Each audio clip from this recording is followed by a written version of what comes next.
speaking with, and of course, columnist and senior editor at CT Insider, Dan Haar. Thank you, all of you, for being here as we continue our team coverage, and we're watching all of the individual races as we're now at this point at 10 o'clock Eastern time, and we've been telling everyone that we're going to have to keep waiting because, especially on the presidential side, there's some slow counts. But even here in Connecticut, I asked you at the beginning of the night, how do you see the night? I'm going to start with that question again. How are things now as we're into this, Themis? Well, we have seen up until now that we have lost 2 Republican House seats. One, an incumbent in Stratford lost that we talked about earlier, and one, a seat from Charlie Ferraro, who represents West Haven and part of Orange. He retired, and the person that ran for his seat, Ray Collins, did not keep the seat. Okay, and I want you all to be able to chime in as well, but Hector Molina is outside right now, and I want to join him because Hector has been covering the Rosa DeLauro race with Michael Massey. And Hector, I understand you have very long lines where you are still.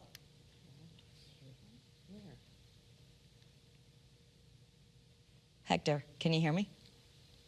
New Haven City Hall, yes, sorry about that, where the polls have, according to schedule, have closed for about 2 hours, but obviously, as long as people are in line, the polls will stay open. And there is still a pretty significant line here inside New Haven City Hall. A lot of these people, majority of these people here are registering for the same day voting, and a lot of people have been waiting in this line for quite some time, including these 2 Yale students here with Ronan and Bridget.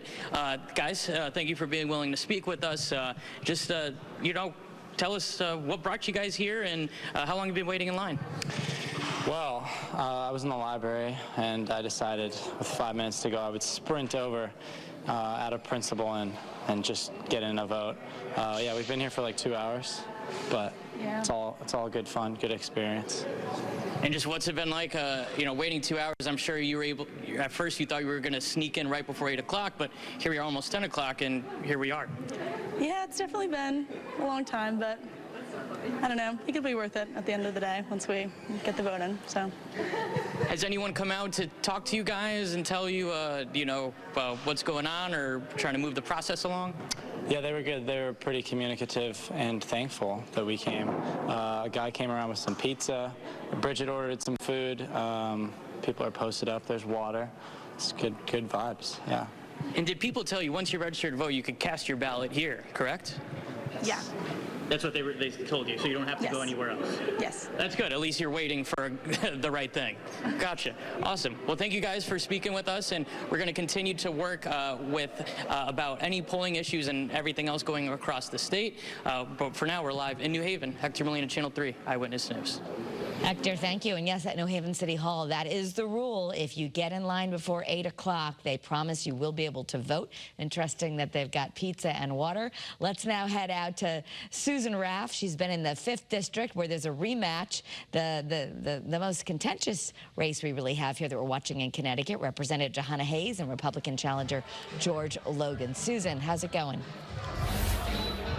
Kara, you are right about that. This is a hotly contested race, and I think people here in this room in Waterbury would like the race to be called. We saw that with Senator Murphy earlier tonight, and then just a few moments ago when it showed Hayes up against Logan, the crowd cheered. But we are still very early in the night. Only a few precincts are reporting. This is a fairly big district, the 5th District, and there are 41 towns here. So that gives you a sense of everyone is doing their best, hopefully, to count all those votes. We did have a chance to catch up with Congresswoman Johanna Hayes on her last day of campaigning, and here's what she had to say about these final hours. I feel like I've done everything that I can, and now it's up to the voters. You know, we ran a good race, put the message out there, and I'm excited because everywhere I've gone in the district, there's a steady stream of voters showing up today. Early voting was great, so I'm just excited to see the results. This This is a hot race for two very important reasons. One, it was very close 2 years ago. Jahana Hayes obviously won, but only by some 2,000 votes. This is also a race that nationally Democrats are keeping a very close eye on because this seat could help them flip the House of Representatives. Democrats need 4 seats. So at this point, because of the fact that a lot of precincts are still not in, it is still too close to call. But people here are hoping that Jahana Hayes pulls off a victory tonight. One of the things that she is focused on in her campaign, obviously, is reproductive rights, and that is something that many Democrats here in Connecticut feel very strongly about. So we're going to throw it back to you, but we will bring you much more as soon as it's available, but still too early to call this race here tonight.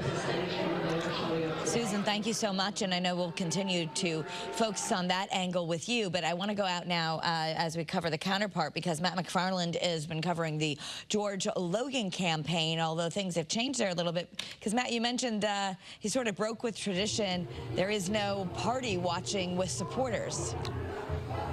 Absolutely. Usually you throw that party on election night for your supporters, all the volunteers who campaigned for you, worked for you. It's sort of a thank you as you sort of gather to watch those election results come in throughout the night. Logan Camp decided they weren't going to do that this year. They told Susan Raff earlier this week that they would throw a celebration when there was a victory in hand. Another thing that we heard from the camp earlier today was like, well, we don't even know if it's actually going to be decided tonight. So that were sort of the two things that they were dealing with. But we're here in New Britain at the Back Nine Tavern, where the local New Britain Republicans have been watching the race results come in, local, state, national as well. As for George Logan, he was crisscrossing the district throughout the day, starting early in the morning in Danbury, made it eventually ending here in New Britain as the polls closed at 8 o'clock tonight. He basically said that he thought this was a race that would come down to if you like the way the direction is going in this district, or if you're looking for change. You might remember 2 years ago he lost a razor-thin race to Jahana Hayes just by about 2,000 votes. This time he said he thought the campaign was going well. He was excited. He said he thought his message was resonating with voters in this large district. Sort of the key issues for him, inflation, jobs, also the border. So he said he was excited when we spoke to him right before the polls closing at 8, but he said now it's just going to come to see what those votes come in and to see if it's enough to get them over the finish line. We're live at the Mobile Newsroom in New Britain. Matt McFarland, Channel 3 Eyewitness News. Matt, thank you so much. And well, certainly there's a lot of focus on the presidential race, and the balance of power, though, is something that we're watching on for Election Day for Congress. But at the state level, we've been talking about this with our analysts. There are a lot of races in both parties in the state legislature that we're keeping an eye on. And Chief Investigative Reporter Sam Smink is live in the studio with what we need to know, as things could shift here as well, Sam. Well, in the state legislature, the Democrats have a majority in the House and Senate, while leaders in both parties agree that the majority is not likely to change. The majority in the Senate could become greater if Democrats win in 3 competitive races. One of those competitive races is taking place in the 8th State Senate District between incumbent Republican Lisa Seminara and Democrat Paul Honig. With 15% of precincts reporting so far, Lisa is up. This is a rematch from 2022. Last time, only 124 votes separated the two.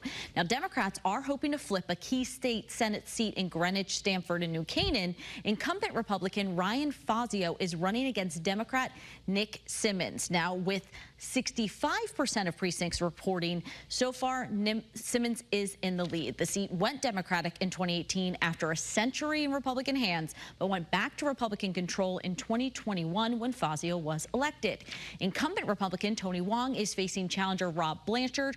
Right now, with 11% of precincts reporting, Wong is in the lead. His last 3 races were very close. Now, on the state House side, we did learn that Republicans have lost 2 seats, and Democrats are hoping to keep their seat in the 81st District of Southington. Incumbent Democrat Chris Poulos is running against Republican Jim Morelli.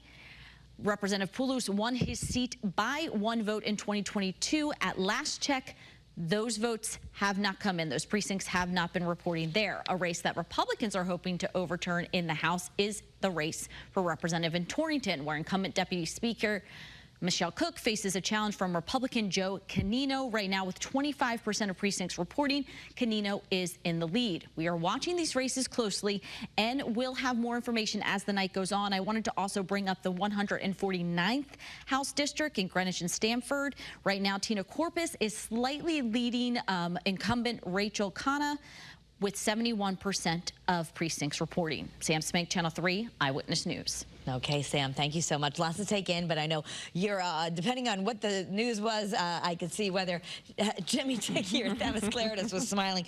But as we hear this, what are you thinking of how things are going to shake out? We talked about trying to, if the Dems picked up enough seats to get a veto-proof majority.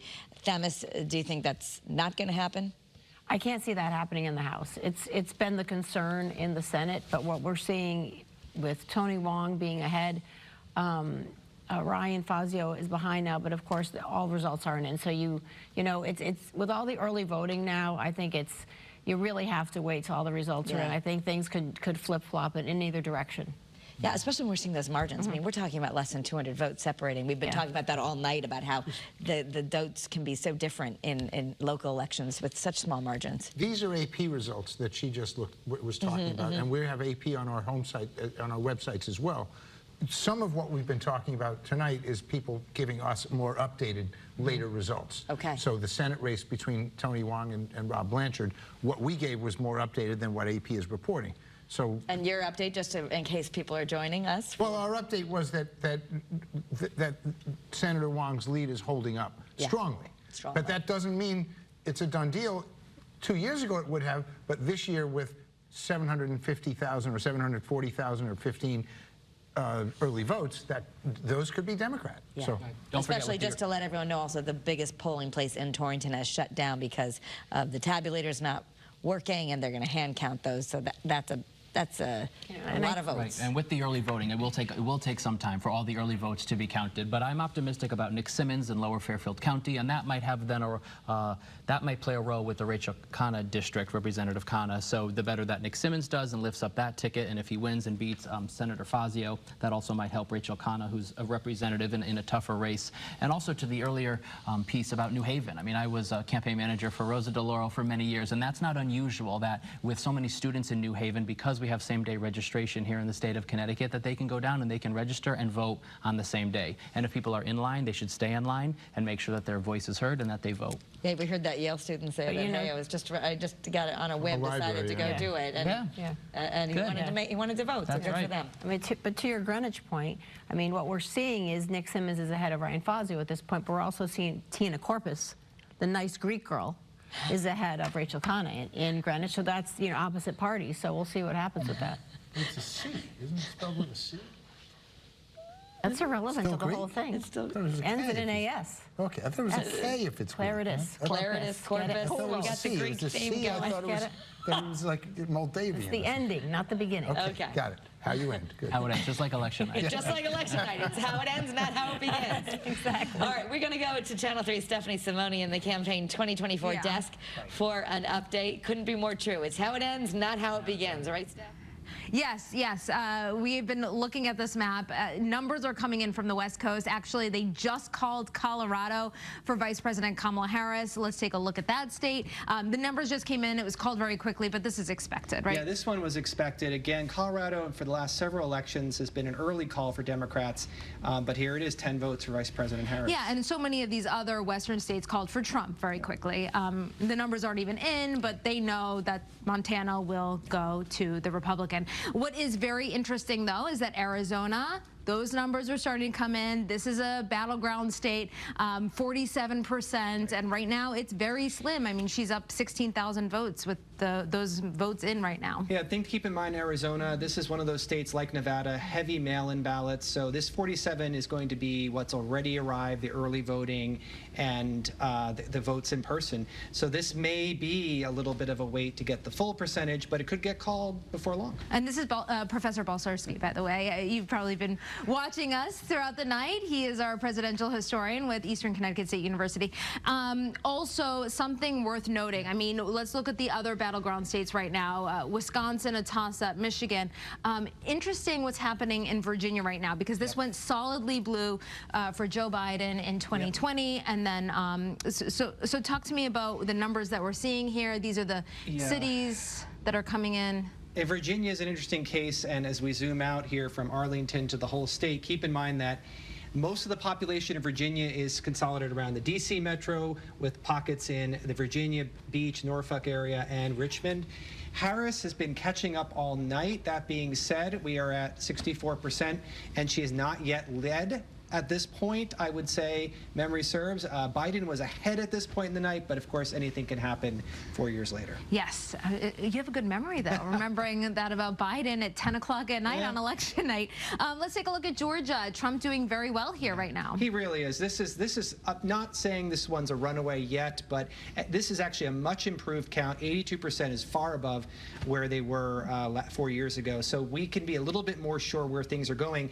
The lead has been actually widening just a little bit. Donald Trump is nearly 52% at this point in Georgia. Well, and something else worth noting too is that Vice President Harris, she didn't spend a lot of time in Georgia, but where she did spend a lot of time is Pennsylvania. Those numbers, 50% of votes are in right now, and he is leading by 60,000 votes. I mean, Pennsylvania is the toss-up of toss-ups, I'd say, as we kind of remember that that Joe Biden's win, as we go back into it, was really right here. It's the margin in Philadelphia with only 41% in. Biden was well over 80%, so this number would need to increase for Harris to have a healthier lead. But this is looking kind of like what we saw 4 years ago. Now, Tom, I want to go back to the map. I think something just got called for Harris as we were chatting. Okay, 109. No, nothing got called. Okay. It looks like maybe New Mexico moved to the lean category. Okay, well, I saw something change in the map, so I wanted to make sure that we hit that. I mean, at this point, the toss-ups are tossing up and the leans are leaning. But I would say the things we'll be watching will be Virginia for sure. We'll keep our eye on North Carolina, Pennsylvania, Michigan, Wisconsin. Minnesota has also come in for the first time. Again, we'll have to monitor how that one changes. How did Minnesota go in 2020? Let's take a look. This was Biden, and you have Tim Walz, the vice presidential candidate, the current popular governor. This is expected to be a Democratic win in Minnesota, but as of now, Trump ahead. All right, let's take a look at some of the balance of power right now, because we know that the Senate, obviously very important, the House. Let's take a look at those graphics. I know that one Senate seat was called, excuse me? Oh, we don't have it right now. Okay. Well, one thing just for your viewers, check out the Arizona Senate race. I saw it looks like Ruben Gallego has been called for the Senate over Carrie Lake in Arizona. That is a pickup for the Democrats. Okay, very interesting. We'll watch to see when that gets confirmed by the different networks. But right now, that's the new one I saw. Is it looks like Gallego will win this Senate race in Arizona. Okay, you're not the expert here, so I mean you are the expert. But in terms of we go with the AP, do you know if the AP? It was an AP call. Okay, all right. Well, there we go. Breaking news right now. Thank you so much, Professor. I appreciate it. Kara, back to you. We're breaking so much news right now on the national scale. Yeah, well, we're going to continue to watch the balance of power, and as we've said, patience is the word of the evening, as so many of the early votes do have to get counted. We want to head out to the 2nd Congressional District race, where Democrat Representative Joe Courtney and Republican Mike France are competing for that seat. Channel 3's Luke Hydash is there with an update tonight. Luke, how's it going now? Kara, good evening. Like much of Connecticut, we are in a bit of a holding pattern right now, a big waiting game for Joe Courtney and his campaign. We are told we should be hearing from the congressman in the next 5 or 10 minutes or so. Many of his supporters and people who've worked on this campaign have been here in Norwich at his viewing party, at his watch party, waiting to hear from him. He has been out shaking some hands throughout the night, but we are expecting an announcement and small speech from him within the next 5 or 10 minutes. His challenger, Republican Mike France, is up 395 in Danielson. He's at the Elks Club there with his supporters tonight. This race has not been called yet. No official results are in, but a lot of optimism from the Courtney campaign, as we are expecting an announcement from him in the next 5 or 10 minutes. So we'll, of course, update with you with what he says there. But for now, we're going to send it back to you, Kara. Okay, thank you so much, Luke. And I believe now we're going to be going to Aya Galal, who is covering the Democratic Representative John Larson, who is as a challenger of Republican Jim Griffin. Aya, we know that Congressman Larson has been in office since 1998, and so he definitely has enjoyed a comfortable lead. What is the mood where you are? Hi, Kara. Yeah, Representative Larson, he's ready for his next cycle in Congress. Like you said, been in Congress since 1998. We're here at Goodwin University. We spoke with the congressman. He's feeling very confident, very optimistic as we're still waiting for those official results to come in. Let's give you a look at what it's looking like here at Goodwin University. This is where Representative Larson's team has been waiting for those official results to come in. He is up against Republican challenger Jim Griffin. Now, we did speak with Jim Griffin today. He tells us he used to be a Democrat, is now running as a Republican, hoping to defeat Representative John Larson, but that is not going to be an easy task. Representative Larson has served 12 terms now, looking to make it his 13th. Representative Larson tells us today that one of his big priorities is improving and enhancing Social Security. He says he wants to continue working on that in Congress if reelected. So we are still waiting for those official results to come in. Some people have now left the party as it is getting a little bit later in the night, but we will stay here. We will be on top of those results, and we'll have another live report coming up throughout the night. For now, reporting live in East Hartford, Aya Galed, Channel 3 Eyewitness News.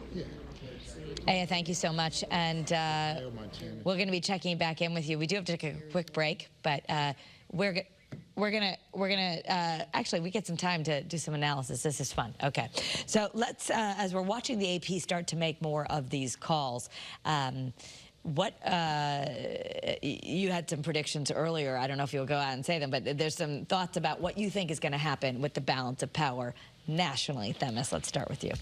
Well, I think the Republicans will take control of the Senate, and the Democrats will keep control of the House by a small margin. Jimmy? Yes, well, Democrats don't have the House right now. Mike Johnson has the gavel. I meant take control. Yes, so but I do agree. I do agree with them. You think that Dems are going to take the House? Democrats will take the House of Representatives tonight or this week, whenever we know the results. Republicans will take. I think the Republicans will take the Senate. Democrats take the House, and the Speaker of the House will be Hakeem Jeffries. Okay.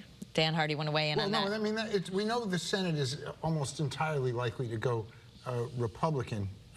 Although Senator Tester in Montana had something go his way with a problem with his challenger that came up about a lie that he made. So there's hope there, but it's a question of the House, and it's going to be awfully close. So I'll go with the unanimous prediction of the House going Democrat. And remember, because we rotate the Senate races, right, the senators that run, and 2 years from now, I think it'll be a little more difficult for the Republicans in keeping their Senate majority if they win it tonight, but that's a bridge for the future. True. Especially if it's a midterm for Trump. Right. Okay, so we will continue to see what happens. And let me ask you about that. For the Trump factor, especially for Republicans running here in states that have been traditionally blue or other places, how does that factor in for the Republican Party? And you were saying often it's the #1 question people get asked. Well, where do you stand on Trump? Would you vote for Trump? Certainly you've been asked that. And, you know, and it's the #1 question oftentimes, and there's only one right answer, right? Like when you're asked as a candidate and you're asked that question, you know that there's only one answer they want you to give. It's either, I think he's great, or I think he's terrible.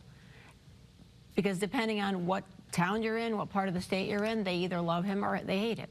Okay. And so that affects the people that are running there. That's why you have more pro-Trump candidates, say in eastern Connecticut or in lower Naugatuck Valley, and then you have more anti-Trump candidates, say in Fairfield County.